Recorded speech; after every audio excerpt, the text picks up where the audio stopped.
Round two. Quote man. Here we go. You ready? I'm gonna change your thing to say there. quote man. Quote man. All right.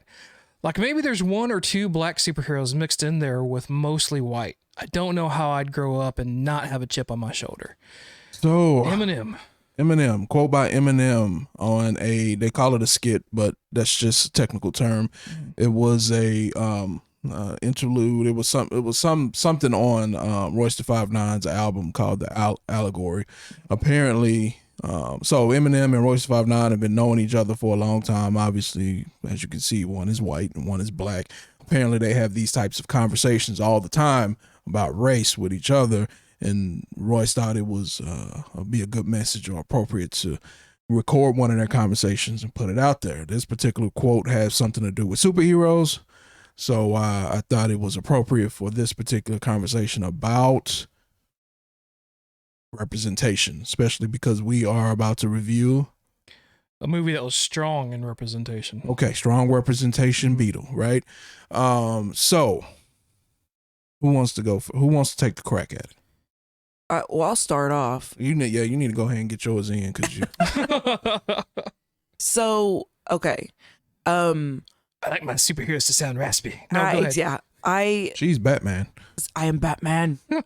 So as far as representation, that's not something that I have ever had to worry about or think about, right? And I never even noticed. I had lots of friends growing up of mixed races. It wasn't that I wasn't exposed to other people, but I didn't notice until Genesis and I got together and we started talking about old movies and whatever. And I would show them old movies, and I didn't even notice. Like, wait a minute, everybody that has a speaking part is white. And most of the people in this shot are white. Even if there's somebody that is in the shot that's, Black, Hispanic, Asian, whatever. They're not talking. They're literally just sitting there. Or they're doing something stereotypical. Right. Or yeah, something stereotypical. So forever and ever, like I didn't really understand representation until, I don't know, several years ago, I guess. I can't remember.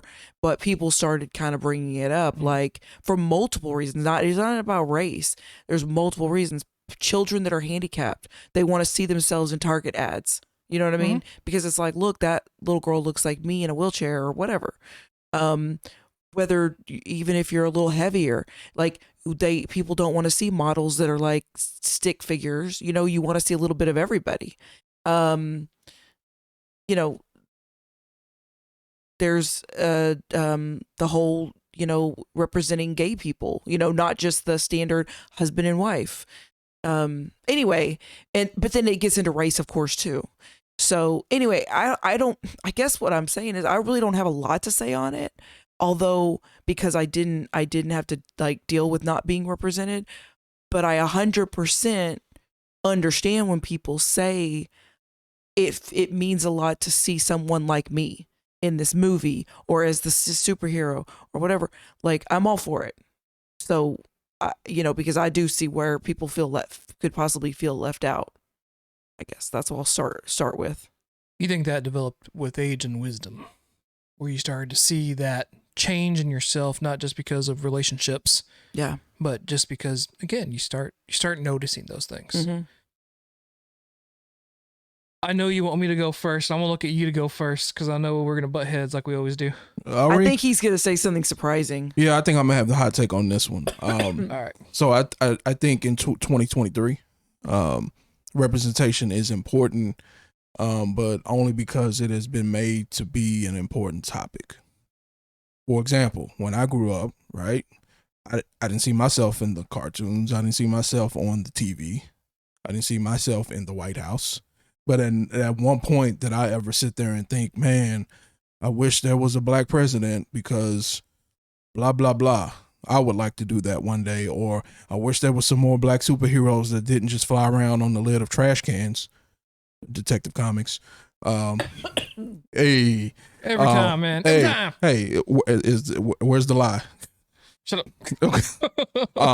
Right. I never sat there and like, man, I sure wish there was something to represent me on TV. I feel like what happened was there's a situation where there was a needed change, right? as far as equal rights. And I feel like this was just an easier pill to swallow for people who were opposed to putting more black faces, Asian, Hispanic faces on TV or whatever in a position to make money, make a living, right? So this was an easier pill to swallow. Hey, the kids need representation. At the end of the day, that opened up doors, you know, for more minority people to get more roles, speaking roles, all that. Great. But I think it was a little smoke and mirrors. I don't really think the original, I don't really think the people in the beginning cared if the little kids actually had representation or not. Shit, I don't know what to say. I can't argue with them. Really? That's a first. Yeah, I think the origins of this and certainly what we see now is all based on money. It's based on how can we make money off of this group. Or how can we make money too? Yeah, or I don't think that. Oh. I don't think that at all. I think because of the studio heads that are in power currently, anything with the media, I think it's become more about pushing the agenda as opposed to pushing the belief and the purpose. No. See, this is where we're going to butt heads. Well, that's good. That's good, though. That's okay. Yeah. I'm okay with that. Yeah. But that's how I feel like it's turned into.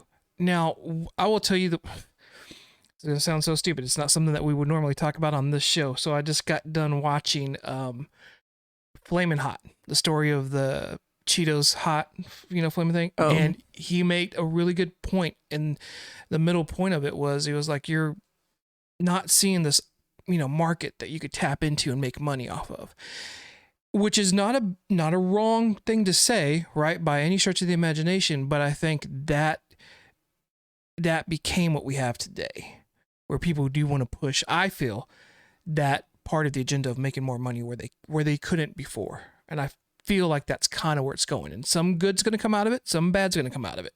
Yeah. Right? So I feel like everything's about money at this point. Well, for sure. Yeah. That's what I'm going to say. I would say that the origins might have been more that I don't really subscribe to the whole where we're pushing an agenda type thing nowadays. No, like I said, nowadays in 2023, I will repeat, like, representation is important because you have so much representation. It used to just be all white, so everybody else was left out. So now you have a bunch of representation, and if you are not represented, it's almost like it's shining a bigger light on you. There's no one that looks like you on TV or acts like you in the movies, and so it's shining a bigger light. So now it's louder, not a louder voice, but more voices say, hey, what about me? Yeah. So it has become more important today than I think it was 20-30 years ago. So the last time we were talking, we had a round 2 that went like forever, kind of based around this. Yeah. And I really cannot give my full take on this without going into our round 3. Okay. So I don't know. Well, and we can expand on that maybe a little more when we get to. I just will say this: when this first came up, I think Genesis and I talked about it because I was like, oh my gosh, I can't imagine how that must have felt, growing up and you don't see you anywhere. Which is the same thing Eminem is saying in this quote. Yeah. Right. I mean, I'm very empathetic to that. But I don't want to misquote you, but I feel like you were like, I didn't even notice. Right. It's not anything I was focused on. Somebody had, it wasn't something, maybe not you, but maybe you didn't notice until it started becoming a big, people were making it a bigger deal. Well, it's not that I wasn't aware that there weren't any black people on TV. It's not that I wasn't aware. Yeah. It's just that wasn't my concern. I wasn't looking to have some sort of idol on TV or something, somebody to look up to. All of the cliche things that they say is important about representation. Maybe I just didn't need it.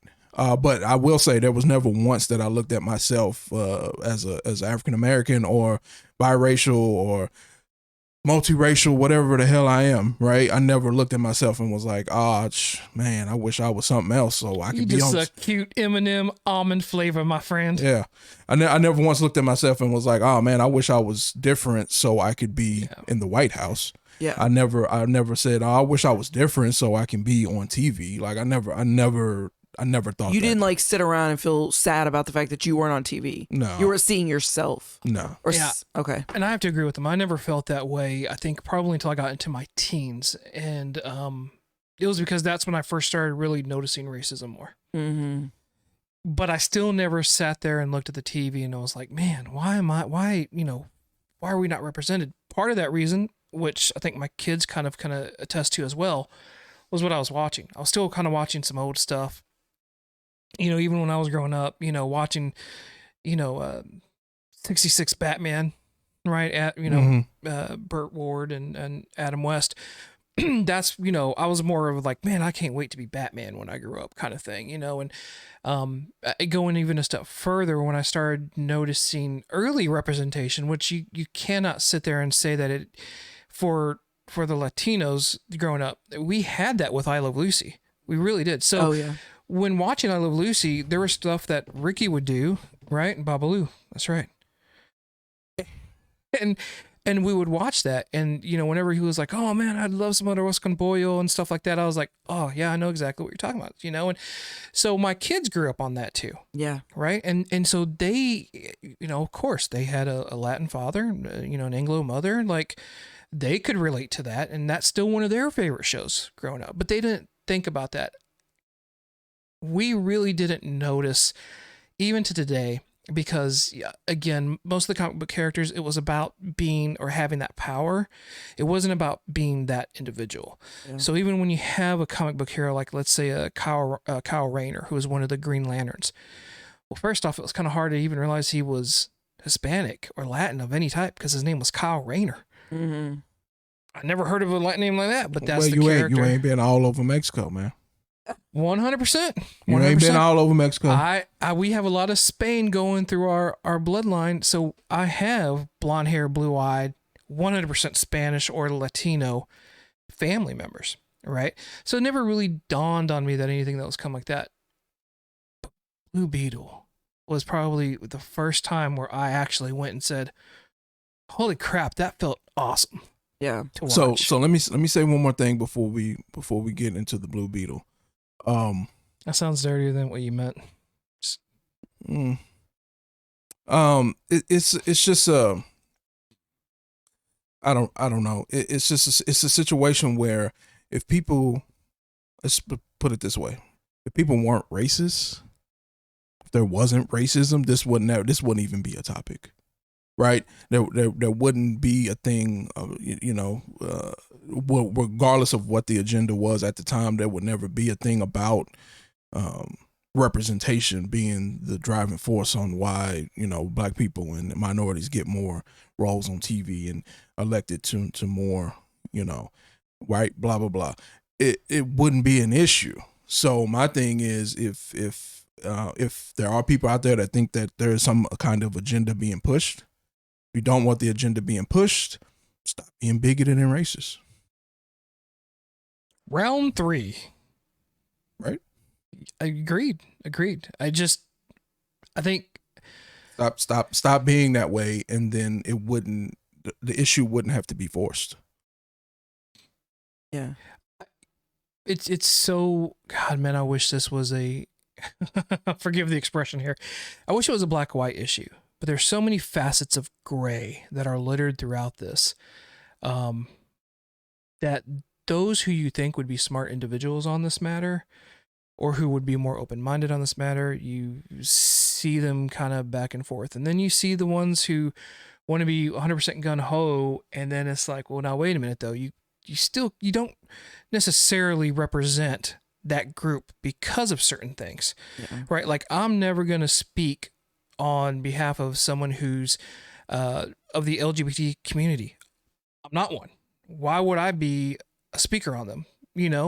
Like that's what I'm trying to say. And I have seen that in the past where you've seen people that are trying to come forward and say, "Whoa, we're right behind you and we're going to lead you." No, it's still the same problem. The group has to lead itself. I disagree with that. Well, so you can still advocate for them. I mean, you can still stand up and say that's not cool. Well, I'll go ahead and put my official PSA out there. I don't I don't agree that the group needs to. I don't agree that the oppressed needs to lead itself. There's a group of people that continuously hate, racism, homophobia, whatever you want to call it, and they lead the charge. They need to fix themselves. Period. Like, for example, and I'll just switch it to me as a black man in America. I'm not going to be the voice that changes the minds of a bunch of racist people. Like, my voice is not going to be the one that changes them. So it would have to be a voice from their community. So can I say, though, that's, brother, I believe in you. I believe that you could do that. Why couldn't that individual stand up and say, you know what, I am going to be this voice. I'm going to be that. And I think that's part of the problem with there's difference between I can be the voice, and there's two different things between I can be the voice. So I can go out there and do it, but how many of them are actually going to listen and change? But that more than likely, not a lot. And I'm not saying I never do it. I'm just saying there has to be more people within their community that stand up and say, no, these people over here are actually okay. You need to chill out. I'm not kissing your ass in any way. And you know I don't, because we've had arguments before. But you're selling yourself short. Mm. I would believe that you could do that. I'm pretty sure you would believe that he could do that. You know, that you can sit there and too many times we hear that no one person makes a difference. One person can make a difference. Look, I hate to say it the way I'm going to say it. Look at Russia and Ukraine. One person has sat there and said, I'm going to destroy this country. It made a lot of difference. You as an individual, though, absolutely, why not? And I think that's part of, I'll say it from my point of view and my perspective. Hispanics as a whole really are a very quiet minority, but they're not a minority. We're a majority. Mm-hmm. We really are. Number wise. But we are quiet. We don't really, it's few and far between those who stick up. As I'm sitting here telling you that I think you could do that, I'm sure I could do that. Now, whether I want to or not, that is a different thing, right? But I've seen our people look and be like, well, we can't change anything. We'll just, not worry about it. And I've seen it too many times. Well, but my voice, what I guess I see myself using my voice is going after the people that can have a voice in their own community, and then you make those changes. As opposed to me going, trying to change a racist mind, I'm going with the person with the open mind and saying, hey, go tell your people to chill out. So it's not right on the front line. It's more of a backseat type of thing. But that's what I use my voice for. So it's not 0 to 100. It's not like, oh, I can't change the racist, so I'm not doing anything. It's not that. But it's just like, I think there's steps, there's levels, and I'm just I'm not on the front line level. I'm on this level. It's a matter of right and wrong. Like, if something happens that's like just completely blatantly racist, to black people shouldn't have to all get together and fight for themselves. Like, I will happily be there with you if that's something that is egregious.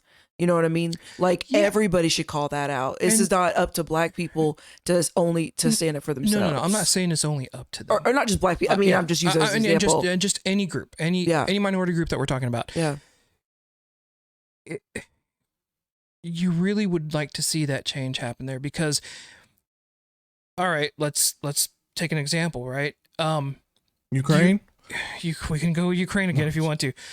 But let's take that example of, well, you know what? Yeah, let's use Ukraine. Okay. What the hell? Here we go. All right. They didn't start by having the advocates come over there and help them, right? They said, we're standing up for ourselves. And if someone wants to come in and help us, please, by all means, do. And that's what happened.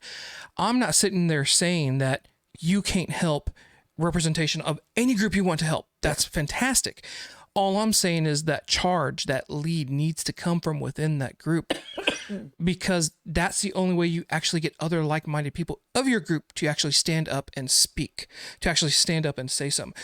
All that to sit there and say. But what you're saying, what it sounds like is it sounds too much like you're saying there's just one way to kind of address this, and we need to get all people on board to address it this one way. That's just what it's coming off as. No, that's going back to my comment where I said I wish I could say that this is just a black and white issue, and I don't mean color. I mean, right or Cut wrong and or however dry. that cut and dry, right? It's multifaceted. This is just one of the ways that I wish that the individual groups would do that for themselves.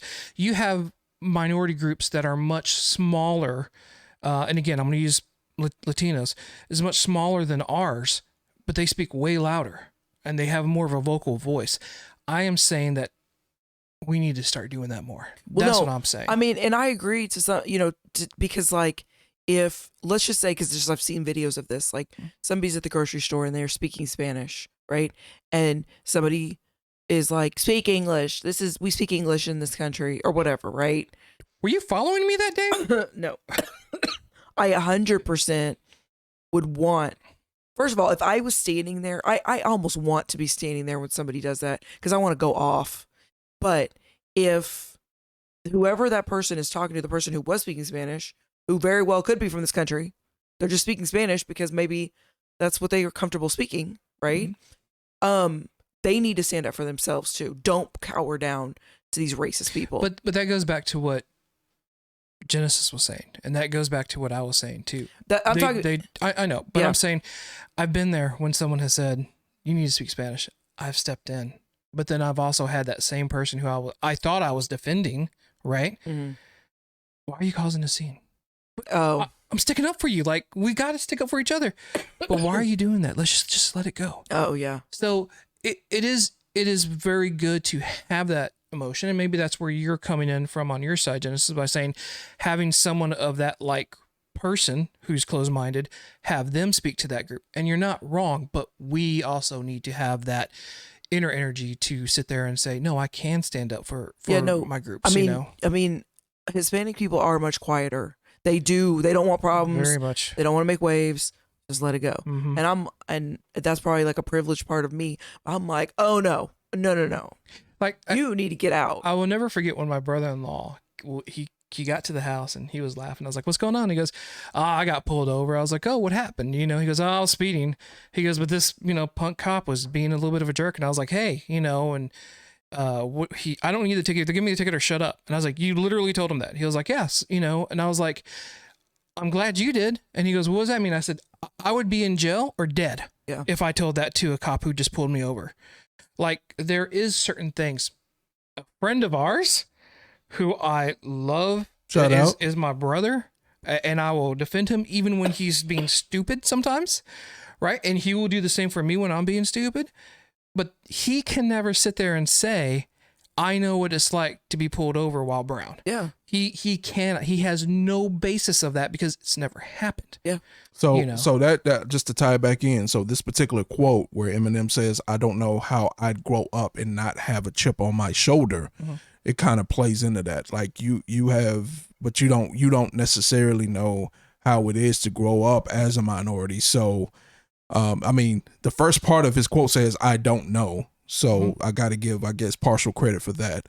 But what he was implying is that I would be pissed off. Yeah. And right. Yet you're not. But I'm not. But again, I can very clearly see why younger generation now is pissed off. And I'm fine with that. I'm fine with you wanting representation now. I just don't like when they throw that on the older generation, like myself. I'm not that I'm old, but a previous generation, and say. Did he say he was old? He said he was old, I specifically said. No, he said that afterwards. Older generation. I said an older generation. An older generation. Than the current. I'm not going to be here by myself, man. Yeah, yes, you are. Y'all in the same. Y'all. Anyway, I don't like it when they just put that on us and just say, like, whatever they're saying. Like, but to your point, I like how he said, I don't know. I don't necessarily agree again with the chip on your shoulder. But again, that's a personal preference of him. Right. That's his view. Well, and that may be what Royce has told him. Maybe Royce feels it. Yeah, Royce might feel that. Because everybody's different. Yeah. Not just because you two feel one way doesn't mean like all minorities feel that way. Right. Yeah. Did we almost do? We were starting to agree too much. I know that's weird. I need to start arguing with you more. Let's go to the next one. All right, let's do round 3.